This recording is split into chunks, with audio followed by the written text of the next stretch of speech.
If I tell you there's an easy way to invest in stock market, would you believe me? That's fine if you don't believe me, but let's see what the legendary investor Warren Buffett said.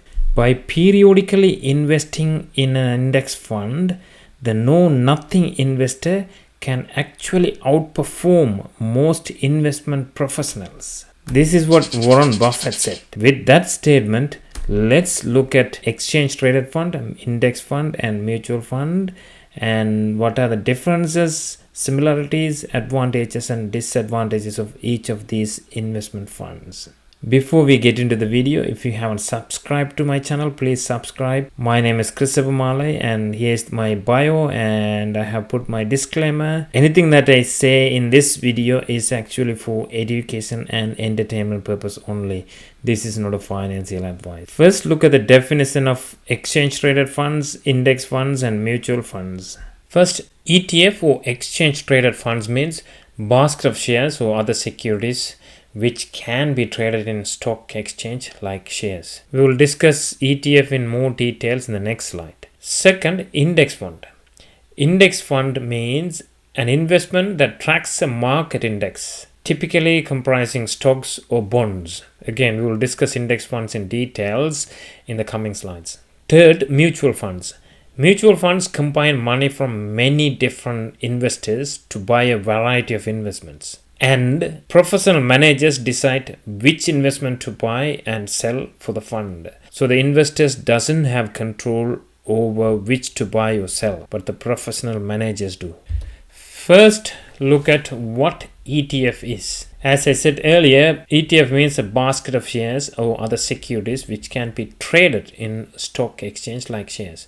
As you can see in this picture, in a basket we have many different vegetables and fruits and other items that needed for household. Just like that, we might have many different securities or shares in an ETF. So now let's look at what can we invest through an ETF, how to buy and sell ETFs, and the pros and cons of ETFs. First, what can we invest through ETF? We can of course invest in stock exchange index. There are many more ETFs for different stock exchange indices, say for example S&P 500.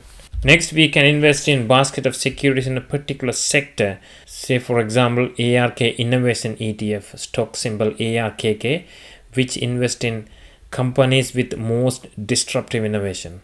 Next, we can invest in fixed interest income investments like government bonds. Next, we can invest in precious metals like gold or silver or platinum. Next, we can invest in commodities like crude oil or wheat or corn, cotton. There are many more commodities like that. Next, we can invest in foreign currencies as well. There are ETFs for foreign currencies. Next, we can invest in crypto assets. Obviously, there are now ETFs available for crypto assets as well. So how do we buy and sell ETFs? As I said earlier, ETFs are listed in stock exchanges. That means ETFs can be bought and sold just like shares through a stockbroker during trading hours at market price or in pre-market and after hours at limit price if the stockbroker offers that service. Now let's look at the examples of ETFs. There is Vanguard S&P 500 ETF, stock symbol VOO, iShares Core S&P 500 ETF, stock symbol IVV, SPDR Portfolio S&P 500 ETF, stock symbol SPLG, and there are many more ETFs like ARKK and others. So when it comes to benefits, it is actually low cost investment and there are options for diversification. You don't need to diversify because the ETFs itself has already been diversified. Easy to trade, of course, because it is listed in stock exchange and there are wide varieties of ETFs available. When it comes to drawbacks, of course, there's market or sector risk. Say, for example, if you invest in a particular sector ETF, just like gold ETF, if the gold price goes down, you obviously have a risk. And of course, there are tracking errors when it comes to some providers' ETFs. And there are obviously currency risk if you invest through a different currency. For example, if your functional currency is euro and you invest in an ETF that's primarily traded in US dollars, then there's a currency risk as well. Now let's discuss index funds. An index fund is an investment that tracks a market index, typically comprising stocks or bonds, as I said earlier. An index fund obviously can track a market index like S&P 500, or it can track bond. For example, Vanguard's Total International Bond Index Fund or Vanguard Short-Term Bond Index Fund. When it comes to benefit, it is obviously low cost and time saving. We don't have to do a lot of research because the research is done for you and the fund is set up already. The next benefit is market representation. If you invest in bond, that means you represent the bond market. Just like ETF, this has less risk with diversification because the fund itself has many different shares or many different bonds, and obviously it's tax efficiency. You can keep it for long term. When it comes to drawbacks, the index funds never beat the market. Say for example, during bull market, if the average market price goes up by 20%, index funds of course can be a bit below that. And obviously it declines in value during bear market, just like ETFs or any other shares. And the next issue is you can't choose your stock because the stock has already been chosen for you. And just like ETF, there are tracking errors as well. When it comes to examples, I have listed a few. Fidelity 500, Swap S&P 500, Vanguard 500 Admiral. For bond funds, for example, there are Vanguard Total International Bond Index Funds, Fidelity US Bond Index Fund, Vanguard Short-Term Bond Index Fund, Vanguard Short-Term Inflation Protected Securities Index Fund, and many more other index funds.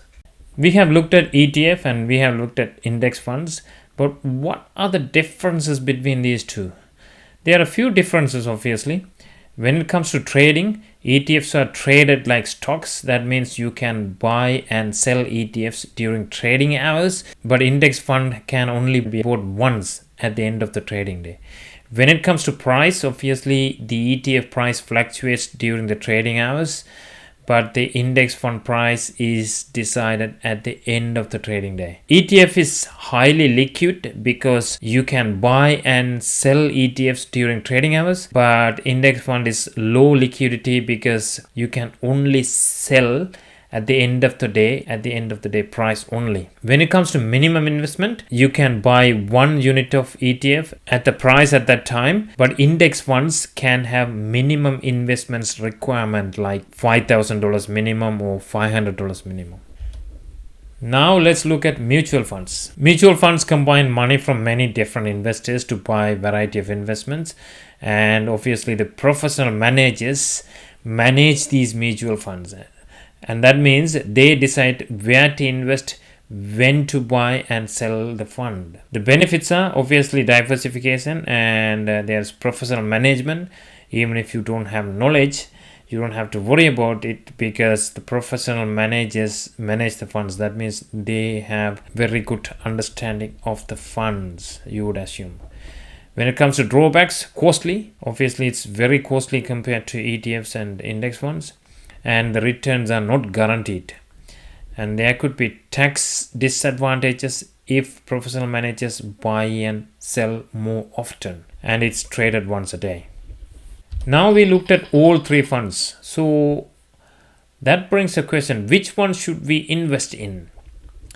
Obviously it depends on your personal circumstances. If you have $1 million to invest, mutual fund can be an option. For retail investors with less money, ETF and index fund is more preferable.